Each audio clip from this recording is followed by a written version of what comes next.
Here's part of my strategy session with our go-to experts, Bill Stanton and Phil Houston. So unbelievably, we found Jersey. After all this time, nobody could find him. Cindy Short found him, but the cops apparently didn't know where he was for some time. Jim Spellman, who's been doing yeoman's work on this case, couldn't find him. We found him. And now we got to decide what to do with him. So got to figure out what the approach should be. I'm perfectly happy to just go knock on his door and see what happens. Well, if you go knocking on his door, it's very easy just to not even answer or just slam it on your face. What I'm thinking about doing is luring him out, and then you come between him and the door, which may give you that precious one line, that question that will hook him. And then he will want to stay outside. And then when he comes out, he doesn't even have to know we're together. I got your back. And then you confront him. I just want to say the way I would normally do this is I would ring the doorbell, and I would say, "Are you John? Hi, I'm Megyn Kelly, and I'm trying to investigate what happened to this poor missing baby. You know, a lot of allegations have been made about you. Will you talk to me? I'd love to give you the chance to answer some of the things that have been said about you." It's all in the approach. You see, the way I'm proposing it, you get two bites of the apple. Megyn, if we want the outcome that we can actually get him to open up even a little bit, you and Bill need to stay together. And with you ringing the doorbell, Bill standing slightly behind you. If he's outside, then you approach him. Megyn, you would approach him first. Bill would stay back. Bill needs to keep you within near arm's reach distance. If we want to get information from him, we need his resistance at the lowest level possible. And I believe, Bill, you need to give her the highest level of safety and security possible. So can you describe that, Phil? So how would that look in your scenario? Well, I loved your introduction. Hi, I'm Megyn Kelly. I'd love to have a chat with you. And here's the reason I'd love to have a chat with you. We have been working on the disappearance of Lisa for over 10 years now. And as a result of that, we know a whole lot more than we've ever known, to include the players that are involved. And that's why we're talking to you today. We want to get your side. I would not mention investigate or investigation. I wouldn't mention case, anything that has consequences associated with it. You just want to have a talk in a conversation. We call it a transition statement in the interrogation world, because what it does is it signals to that individual that everything that they have done to try and pull this off, to be successful, has failed. And that's when you would hit him with the first question. What was your role in the disappearance? It's a presumptive question. A question you want to make sure, if you can get in on camera, is the question about the telephones. Is there any reason your fingerprints are on those telephones that went missing that night? So, this is a tried and true technique of Phil's. We've actually seen no evidence that Tanko's fingerprints are on any cell phones. You keep talking. John, you're a smart guy. You know that at some point this was going to come to this. You can help resolve this whole matter that has caused pain and anguish to the parents and to their family. We're not here to argue with you or call you names or anything. And what you're doing is you're limiting or minimizing the amount of questions, because every time he answers with a lie, your job gets twice as hard to get that admission. But if you can, right off the bat, can get him to listen to you, you've got a shot.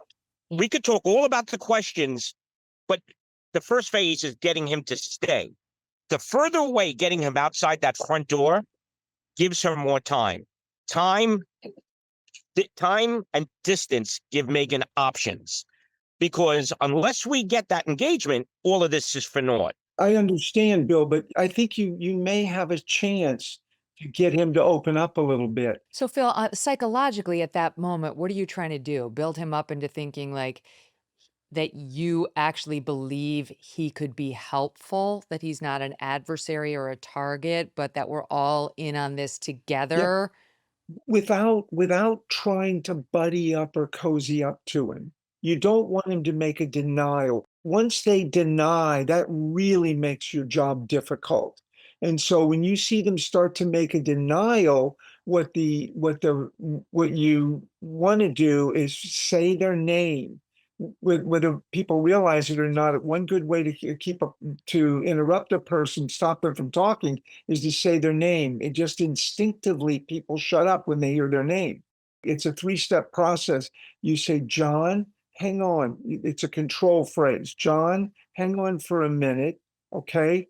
And then I want to hear your side of it. And you've got your hand up is the third. So John, the control phrase, and the hand up. And it's not in your face. It's almost like a defensive gesture. And Okay. Or trying to stop a denial because yes, stop the denials at all costs, no matter what happens throughout the whole thing. Just keep saying, John, let's talk about the truth. It's not easy. I mean, if it were easy, we'd have a ton more confessions than we have. But people do break, and they break at moments for reasons we don't understand sometimes. This could be it. This could be the good. See, for the sake of just taking the opposite tact, I'm going to be contrary on that. I think the last thing he's going to want to see is you, Megyn. And I'm hoping he's going to get loud. And in his loud, he may say something stupid. If we can get 1/10 of what Phil's putting forth, that's TV gold, because this man has never given an interview. no. So 30 seconds, 2 minutes, 10 minutes, an hour, no one has ever been able to do this.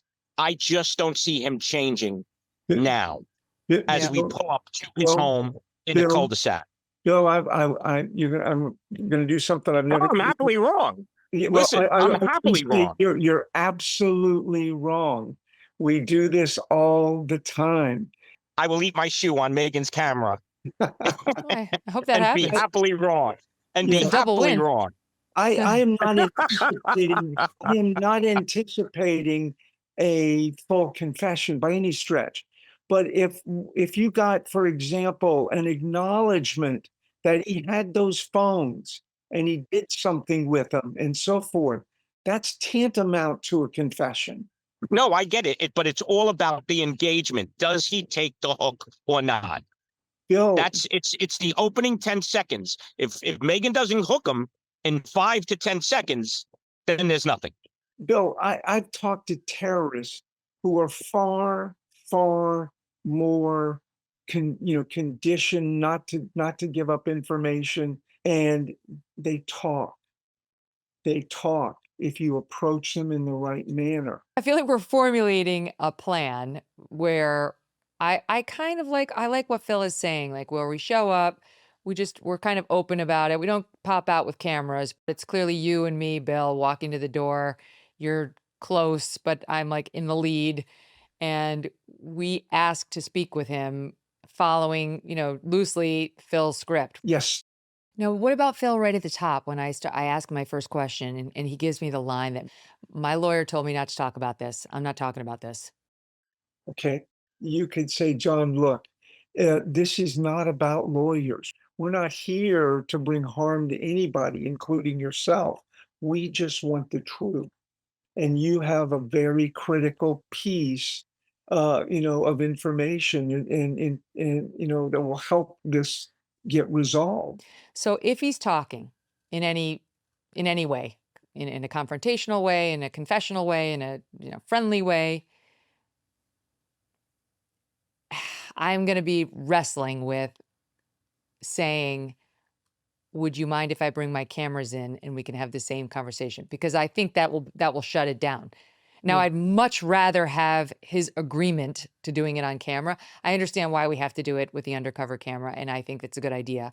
But it'd be so much nicer if we could just have his agreement to do it like this. That's your call. You'll know. You'll know. Okay. And listen, we got the hidden camera, so we got multiple options. Well, I mean, I mean, he's gone 12 years without getting caught on camera at all. It's amazing how he's managed to dodge. So I have zero expectation he's going to say, yes, I'll sit down in front of your camera. Yeah. But I agree. there'll be a point if he's talking to me where I'm going to at least try.